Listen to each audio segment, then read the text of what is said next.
Hello everyone, welcome back to Hacking with kenCypher. So basically today we're going to play another room on Tryhackme, which is extending your network. Now this is a premium room. You need to get premium subscription of Tryhackme to play this.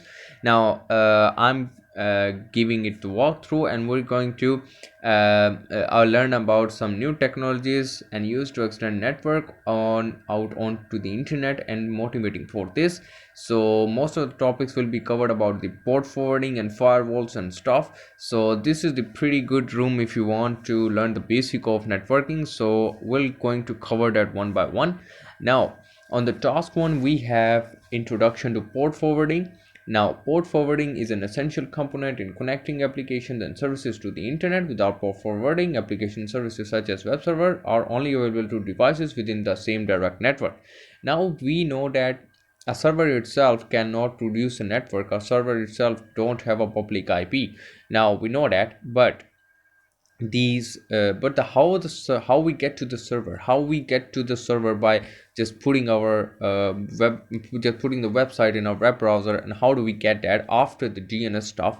Now it's all possible because of the port forwarding. Now this will show you how port forwarding is done and what is the concept. So take the network below as an example. Basically we have a network which has IP address of 192.168.1.10, which runs a web server on port 80. On only the other computer networks will be able to access it. For example, you have a house network and you just start Apache server. Now anyone can in your network can access that website, can access that Apache default website. So anyone in your network can do that. It's not really difficult. So this will be in your network, but basically you have to give services to internationally, you have to give services to the worldwide, but so you won't be able to do it. Then how it's done? If administrator wanted the website to be accessible to the public using the internet, they would have to implement the port forwarding like in this diagram. So this is how the port forwarding is done. It's an option in the router. You go in there, you set port 80, and then you set the IP, and then there we go, then other internet can access that. So when an outer person tries to access the port 80, it will lead to this server, only this server, because this server is running the service of port 80. So this is what we call the port forwarding. It's mainly used. Without it, the server, you won't be able to access the Facebook or Twitter. So it's mainly done using the port forwarding. It is easy to confuse port forwarding with the behaviors of a firewall. Our technology will come to discuss in a later task. However, at this stage, just understand that the port forwarding opens specific port. Recall how packets work. In comparison, firewall determines traffic can across these ports. We're going to cover about the firewalls in the next task, basically. So the first question is, what is the name of device that is used to configure port forwarding? Just going to say router, and it's gonna take that is yes. Now our second task, we'll learn about the firewalls, basically. Now, a firewall is a device within a network responsible for determining what traffic is allowed to enter and exit. So basically, firewall is basically sits at the gateway and sees the traffic. If he sees that traffic is malicious, he will say that go, you are blocked, you cannot enter the server. If you're not malicious, it will say okay, go in, you're allowed. So basically, it's like a security guard on a gateway. So basically, so think of firewall as a border security for network. An administrator can configure a firewall to permit or deny the traffic from entering or exiting a network based on numerous factors, such as where the traffic is coming from, where the traffic is going to, what port is traffic for, what protocol is traffic using. Now, a firewall will perform packet inspection to determine the answer to these questions. Packet inspection means it will verify these packets whether they're malicious or not. Firewalls come in all shapes and sizes, and firewall is both hardware and software. Main open source firewall are pfSense, and it's not, this is not written there, I'm just saying it. Now there are two categories of firewalls. We have stateful and stateless. We see the difference right here. This type of firewalls uses the entire information from a connection rather than inspecting an individual packet. This firewall determines the behavioral device based upon the entire connection. Now it's totally stateful. It will see the behavior on entire connection.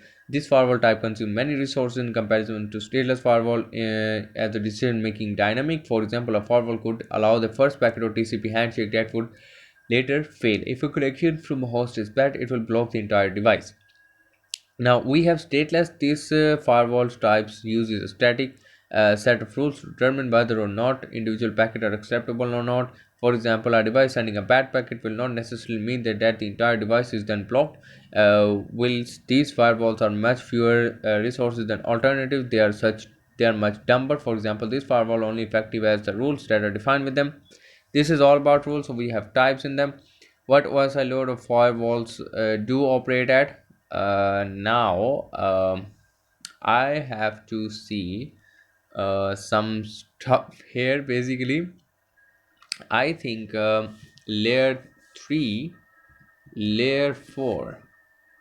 I think that was the answer basically. Layer 3 and layer 4. Yeah, it's layer 3 and layer 4, I think. And yeah, it's layer 4. I'm sure of it. It's layer 4. And it's layer 3 and 4 basically. It can be layer 1, and it's layer 3, layer 4, the transport protocol, and maybe layer 4 and 7 or 6. Let's try the magic numbers. Layer 4 and 5, layer 6, layer 7. Okay, but definitely layer 4 is the main part of firewall, I think. Okay, we're just gonna leave it. We're gonna do it later. What category of firewall inspects the entire connection? Now we have the stateful here. Stateful check the entire connection. What category of firewall inspects individual packet? We have stateless. There we go. Then we have practical firewalls. Okay, we have the practical firewall. Deploy the static site attached to this route. You must correctly configure the firewall to prevent the device from overloading to receive the flag. Basically, so we have to configure some rules here.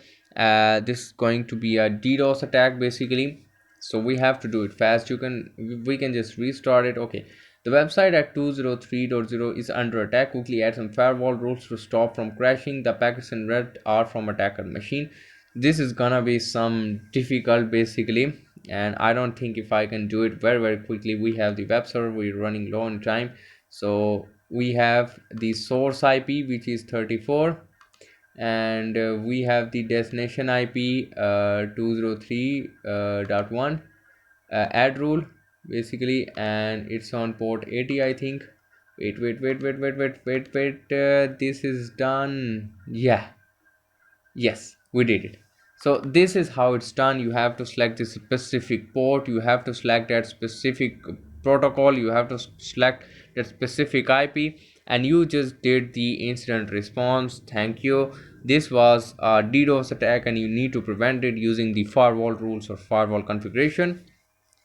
In the next task, we have VPN. Basically, virtual private network is a technology that allows devices on separate networks to communicate securely by creating dedicated paths between each other over the internet, as known as a tunnel. So basically, from the VPN, you can connect to another network without going there. Basically, it's a virtual private network. Devices connected within the tunnel form their own private network, as I said.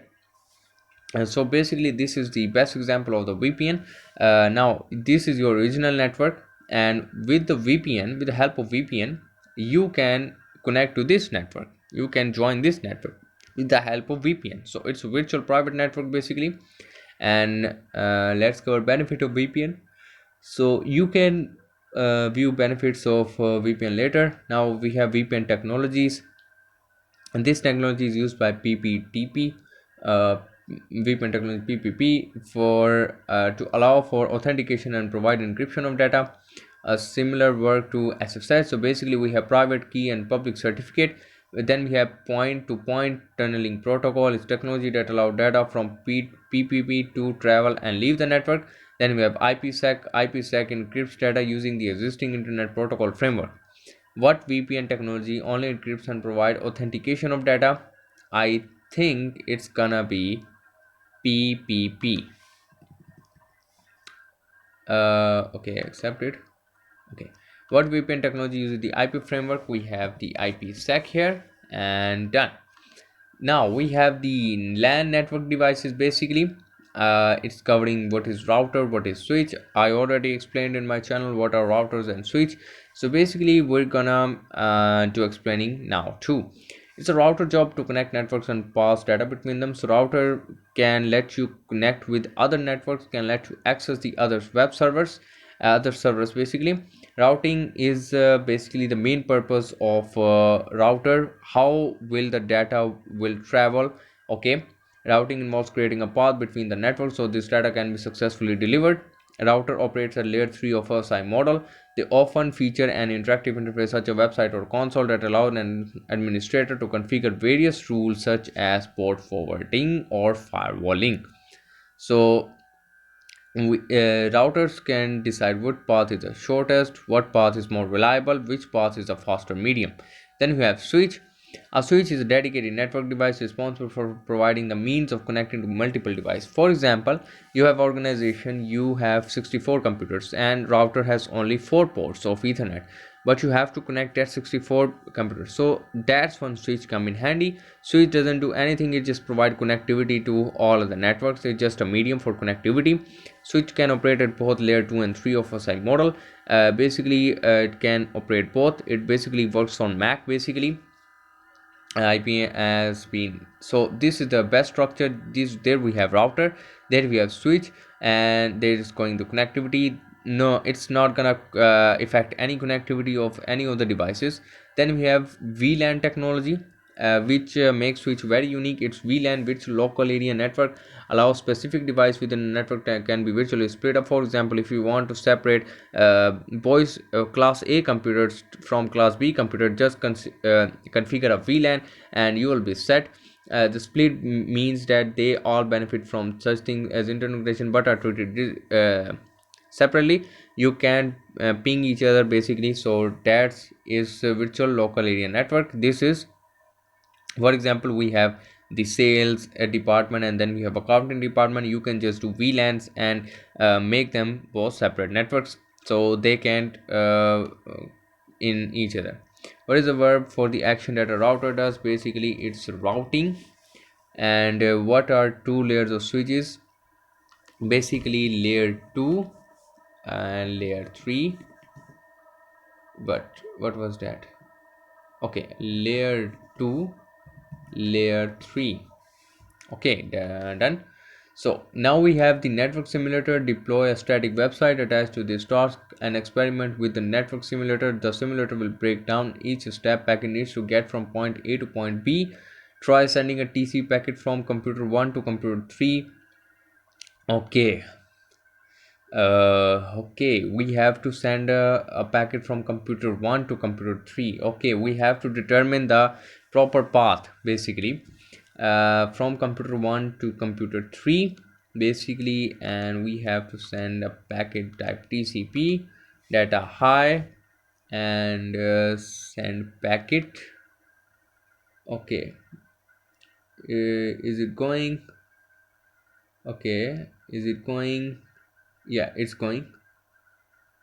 Okay, when do I get the flag? It's going, it's going, it's going, it's going, it's going, it's going from computer 1 to computer 3. Basically there we go, we got it. You got the data. Basically we got the reply, and there we go, we got the data. Now how many handshake entries are there in the network logs? Okay, basically we have 1 2 3, basically handshake. We have 1 2 and I think 3 4, I think 4, let's say 4 3, wait, no, 5, let's say. Okay, 5, there were 5, I miscounted this and last one. So basically this is all about the you need to know networking. Now there is still one question remains, which is layer 4, and I think I got the hang of it. Layer 4 and layer 7, layer 6. No, no, no, no, I'm not stupid right now. I'm being so stupid right now. It's layer 3, layer 4. Yeah, that's it. You will earn a badge when you play this room. So basically we have firewall deployed on layer 3, which is networking layer, and layer 4, which is the transport layer, as we saw that how it operates. So basically this is the best rooms I've ever seen on Tryhackme, and there are a lot of just basically much amazing rooms on Tryhackme now. So basically, and now they have a path of SOC analyst, which includes Splunk, Snort, and Wazoo. So you can just visit them and play them. They're really amazing. So that's all for today. We'll meet again in the next video.